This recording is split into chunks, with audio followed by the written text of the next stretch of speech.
तो दोस्तों पदों से संबंधित संपूर्ण जानकारी इस वीडियो में आपको उपलब्ध करा रहे हैं, इसलिए वीडियो पर हमारे साथ अंत तक बने रहें। साथ ही वीडियो को एक लाइक कर दें, अपने दोस्तों में शेयर कर दें। चैनल पर पहली बार आए हैं तो चैनल को सब्सक्राइब कर लें और बेल आइकन को जरूर दबाएं। लेटेस्ट रोजगार समाचार डेली हिंदी में जानने के लिए आओ शुरुआत करें नए कल की। तो दोस्तों रेलवे रिक्रूटमेंट बोर्ड के द्वारा डिटेल नोटिफिकेशन जारी कर दिया गया है, जिसका एडवर्टाइजमेंट नंबर है CN03/2025। यहाँ आप देखेंगे रिक्रूटमेंट ऑफ पैरामेडिकल कैटेगरीज के अंतर्गत इन पदों को भरा जाना है। केवल ऑनलाइन मोड में आवेदन किए जा सकते हैं। यहाँ जो पोस्ट वाइज वैकेंसीज की संख्या है, पे स्केल है, कुछ इस तरह से है। एज लिमिट भी यहाँ बता रहे हैं। नर्सिंग सुपरिंटेंडेंट 7वें वेतन आयोग के लेवल 7 में वेतनमान बेसिक सैलरी जो होगी 44,900 रुपये होगी। आयु सीमा 1 जनवरी 2026 के आधार पर 20 से लेकर 40 साल के बीच होनी चाहिए। कुल 272 पद हैं। डायलिसिस टेक्नीशियन लेवल 6 में वेतनमान होगा 35,400 बेसिक सैलरी और 20 से 33 साल के बीच एज लिमिट होनी चाहिए। कुल 4 पद हैं। Health and malaria inspector grade 2 के लिए लेवल 6 में वेतनमान बेसिक सैलरी होगी 35,400 और आयु सीमा रखी गई है 18 से 33 साल के बीच में। कुल 33 पोस्ट यहाँ पर जारी की गई है। फार्मासिस्ट एंट्री ग्रेड में लेवल 5 में वेतनमान बेसिक सैलरी 29,200 से 200 होगी और आयु सीमा 20 से 35 साल के बीच होनी चाहिए। कुल पदों की संख्या 105 है। रेडियोग्राफर एक्सरे टेक्नीशियन लेवल 5 में बेसिक सैलरी 29,200 रुपये होगी। 19 से 33 साल के बीच एज लिमिट है। टोटल वैकेंसी हैं 4। ECG टेक्नीशियन लेवल 4 में वेतनमान यहाँ पर 25,500 जो कि बेसिक सैलरी होगी। 18 से 33 साल आयु सीमा है और 4 पद यहाँ पर जारी किए गए हैं। लेबोरेटरी असिस्टेंट ग्रेड 2 लेवल 3 में बेसिक सैलरी होगी 21,700। 18 से 33 साल आयु सीमा होनी चाहिए और 12 यहाँ पर पद हैं लेबोरेटरी असिस्टेंट ग्रेड 2 के। टोटल पदों की संख्या है 434। यहाँ ऐसे सभी कैंडिडेट्स को ध्यान रखना है जिनका रिजल्ट फाइनल रिजल्ट अभी वेटिंग है या फिर टेक्निकल क्वालिफिकेशन कंप्लीट नहीं है, वो इन पदों पर आवेदन नहीं कर पाएंगे। तो यहाँ एज लिमिट की कैलकुलेशन 1 जनवरी 2025 के आधार पर, जैसा कि पोस्ट वाइज हम बता चुके हैं। अधिकतम आयु सीमा में रिलैक्सेशन यहाँ दिया जाएगा। SC/ST को 5 साल, OBC NCL को 3 साल, एक्स सर्विसमैन को 3 साल, PWD को 10 साल तक का और ग्रुप C और D कैंडिडेट जो कि 3 साल की रेगुलर सर्विस कर चुके हैं रेलवेज में, उन्हें अनरिजर्व EWS के केस में 40 साल, OBC NCL 43, SC/ST के लिए 45 साल होगा। ऐसे कैंडिडेट जो कि quasi administrative office of railway organisation जैसे कि कैंटीन, कोऑपरेटिव सोसाइटी और इंस्टीट्यूट्स जो कि रेलवे के अंतर्गत कार्यरत हैं, उनको अधिकतम आयु में 5 साल की रिलैक्सेशन दी जाएगी। ऐसी महिलाएं जो कि डाइवोर्सी हैं, विडोज हैं और जुडिशली सेपरेटेड हैं अपने हस्बैंड से, उनके केस में अनरिजर्व EWS को 35, OBC NCL को 38 और SC/ST के केस में 40 साल अधिकतम आयु सीमा रखी गई है। दोस्तों इन सभी पदों पर एप्लीकेशन फीस भी केवल आपको ऑनलाइन मोड में ही पेमेंट करनी है। इसके लिए जर्नल EWS OBC वर्ग के कैंडिडेट्स को 500 रुपये फीस पेमेंट करनी होगी ऑनलाइन मोड में, credit card, debit card, net banking के माध्यम से, जिसमें से 400 रुपये फीस उनकी रिफंडेबल होगी ऐसे सभी कैंडिडेट्स को जो कि रिटन एग्जामिनेशन में प्रेजेंट होंगे या रिटन एग्जामिनेशन को वो देंगे। साथ ही SC/ST, एक्स सर्विसमैन, PWD सभी महिलाओं सभी वर्गों की महिलाओं, ट्रांसजेंडर, EWS यानी economically backward class EBC candidates को 250 रुपये फीस का पेमेंट करना है ऑनलाइन मोड में, जिसमें से उनके 250 रुपये फीस उन सभी कैंडिडेट्स को उनके बैंक अकाउंट में वापस कर दिए जाएंगे जो कि रिटन एग्जामिनेशन में बैठेंगे। तो दोस्तों फीस पेमेंट करने से संबंधित यहाँ डिटेल जानकारी आपको अपने एप्लीकेशन फॉर्म में देनी होगी, जैसे बैंक का नाम, बैंक अकाउंट होल्डर का नाम, अकाउंट नंबर और IFSC कोड। ये सभी एप्लीकेशन फॉर्म भरते समय फीस रिफंड कराने के लिए डिटेल आपको देनी होगी जब आप ऑनलाइन अप्लाई करेंगे। तो दोस्तों अब बात करते हैं एजुकेशनल क्वालिफिकेशन की। पोस्ट वाइज नर्सिंग सुपरिंटेंडेंट के पदों के लिए आवेदक रजिस्टर्ड होना चाहिए नर्स और मिडवाइफ के रूप में, और 3 साल का आवेदक ने कोर्स किया हो जनरल नर्सिंग और मिडवाइफरी का किसी भी नर्सिंग या अदर इंस्टीट्यूट से जो कि रिकॉग्नाइज्ड होना चाहिए। नर्सिंग काउंसिल या बीएससी नर्सिंग कोर्स किया हो आवेदक ने। इसके साथ ही आवेदक रजिस्टर्ड होना चाहिए nursing and midwife state nursing council या स्टेट सेंट्रल नर्सिंग काउंसिल के अंतर्गत।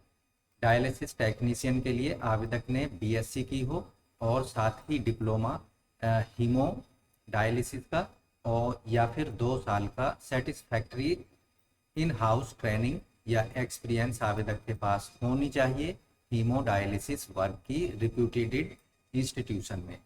Health and malaria inspector grade 2 के लिए आवेदक बीएससी पास हो और केमिस्ट्री के साथ इसके साथ ही आवेदक ने 1 साल का डिप्लोमा हेल्थ और सैनिटरी इंस्पेक्टर का या फिर 1 साल का national trade certificate NTC health sanitary inspector का किया होना चाहिए national council for vocational training से, जो कि ministry of labour and employment government of India new Delhi के द्वारा कराया जाता है। फार्मासिस्ट एंट्री ग्रेड के लिए जो एजुकेशनल क्वालिफिकेशन है आवेदक 12th क्लास पास हो साइंस सब्जेक्टों से, साथ ही डिप्लोमा हो फार्मेसी का किसी भी रिकॉग्नाइज्ड इंस्टीट्यूट यूनिवर्सिटी से, या फिर बैचलर डिग्री फार्मेसी की बी फार्मा की डिग्री आवेदक के पास होनी चाहिए और आवेदक रजिस्टर्ड होना चाहिए फार्मासिस्ट के रूप में।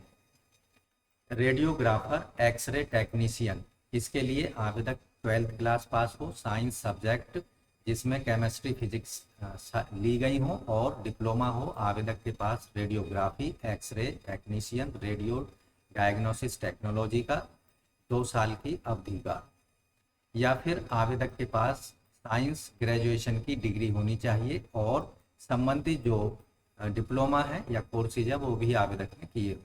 ईसीजी टेक्नीशियन के लिए आवेदक 12th क्लास हो या फिर ग्रेजुएट हो साइंस सब्जेक्टों से, साथ ही सर्टिफिकेट या डिप्लोमा या डिग्री हो आवेदक के पास में ईसीजी लेबोरेटरी टेक्नोलॉजी या फिर कार्डियोलॉजी या कार्डियो टेक्नीशियन की या कार्डियोलॉजी टेक्निक्स की अंतर्गत किसी भी रिप्यूटेड इंस्टीट्यूट से।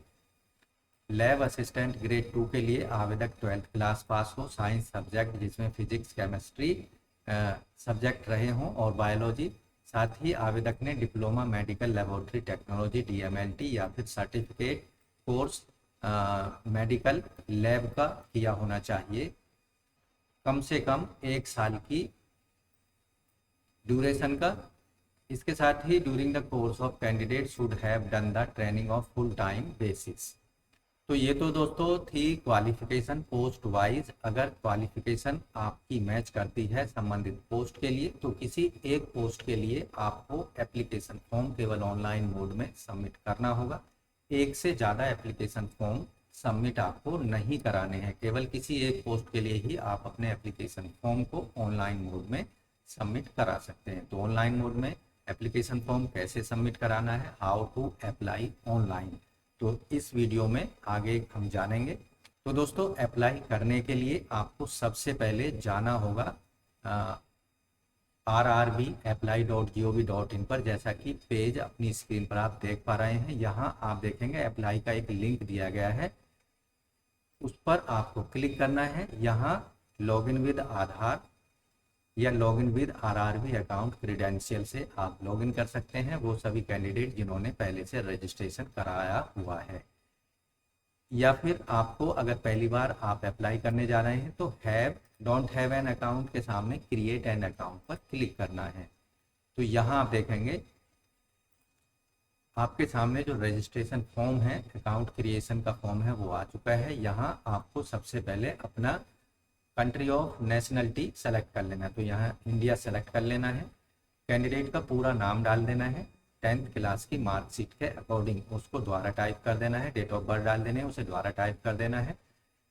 और उसके साथ ही यहाँ have you change your name, yes no में आंसर करना है। और यहाँ जेंडर आपको सेलेक्ट कर लेना, मेल फीमेल ट्रांसजेंडर जो भी हैं, और यहाँ उसको दोबारा रीवेरीफाई कर देना है। फादर्स नेम, मदर्स नेम यहाँ पर आपको डाल देने हैं। कॉन्टैक्ट डिटेल में ईमेल आईडी डाल देना है और गेट ओटीपी पर क्लिक करके आपके ईमेल और मोबाइल नंबर दोनों पर ओटीपी भेजे जाएंगे, उनको यहाँ प्रोवाइड करा देना है और उसे ऑथेंटिकेट या वेरीफाई करा देना है। इसके साथ ही यहाँ दूसरा ऑप्शन वेरिफिकेशन का दिया गया है, वेरिफिकेशन थ्रू डिजी लॉकर, इसका इस्तेमाल कर सकते हैं। वेरिफिकेशन थ्रू आधार कार्ड, इसका इस्तेमाल कर सकते हैं। तो इनमें से किसी एक ऑप्शन का इस्तेमाल कर सकते हैं आप अपना वेरिफिकेशन कराने के लिए। अगर आपके पास में do not have Aadhaar card है तो इस ऑप्शन का आप सेलेक्ट कर सकते हैं। उसके बाद नीचे पासवर्ड आपको क्रिएट कर लेना है, कम से कम 8 कैरेक्टर लंबा, जिसमें कैपिटल, स्मॉल लेटर और स्पेशल कैरेक्टर और नंबर्स का प्रयोग आपको करना है। पासवर्ड को कंफर्मेशन यहाँ पर कर देना है, दोबारा टाइप कर देना है। तो यहाँ दिए गए चेक बॉक्स को आई नॉट ए रोबोट पर क्लिक कर देना है और preview and create an account पर क्लिक कर देना है। तो इस तरह से दोस्तों भारतीय रेलवे रिक्रूटमेंट बोर्ड यानी रेलवे रिक्रूटमेंट भर्ती बोर्ड के अंतर्गत पैरामेडिकल स्टाफ 2025 के लिए आप अपने एप्लीकेशन फॉर्म को 8 सितंबर 2025 से पहले हर हाल में केवल और केवल ऑनलाइन मोड में जरूर सबमिट करा दें। तो फीस भी ऑनलाइन मोड में ही सबमिट करानी है और एप्लीकेशन फॉर्म को भी ऑनलाइन मोड में सबमिट कराना है। अब वीडियो के अगले भाग में हम देखेंगे कि सिलेक्शन प्रक्रिया क्या होगी, एग्जामिनेशन स्कीम क्या होगी आरआरबी पैरामेडिकल स्टाफ रिक्रूटमेंट 2025 के लिए। तो दोस्तों आरआरबी पैरामेडिकल स्टाफ रिक्रूटमेंट 2025 के लिए आप केवल किसी एक पोस्ट के लिए केवल एक एप्लीकेशन फॉर्म ही भर सकते हैं, केवल ऑनलाइन मोड में।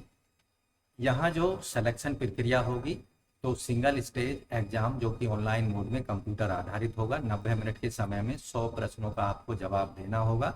120 मिनट समय ऐसे पीडब्ल्यूडी वर्ग के कैंडिडेट्स को दिया जाएगा जो ऑनलाइन एप्लीकेशन फॉर्म में स्क्राइब की फैसिलिटी का ऑप्शन सेलेक्ट करेंगे।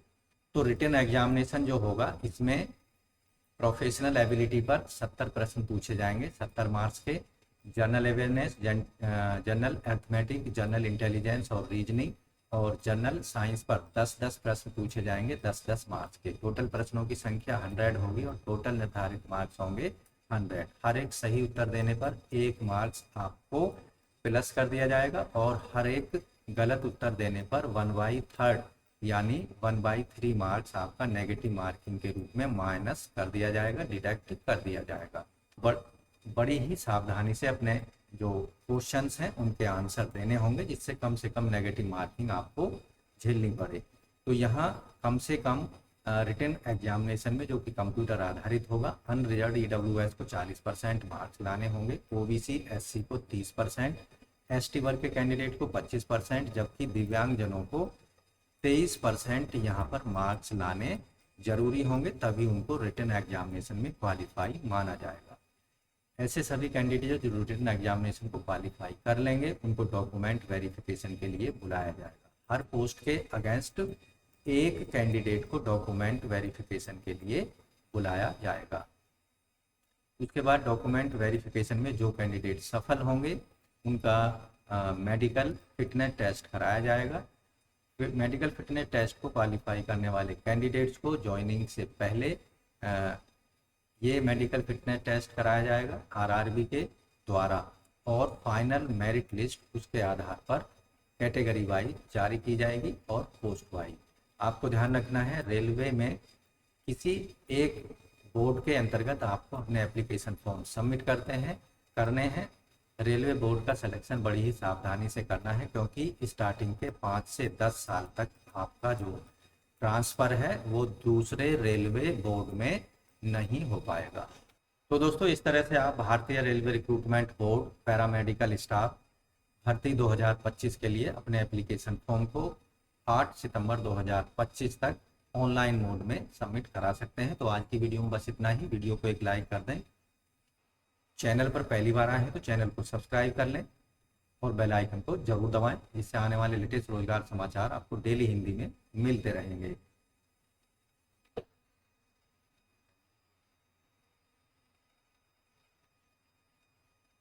आज भी दिन डाउनलोड कर दी।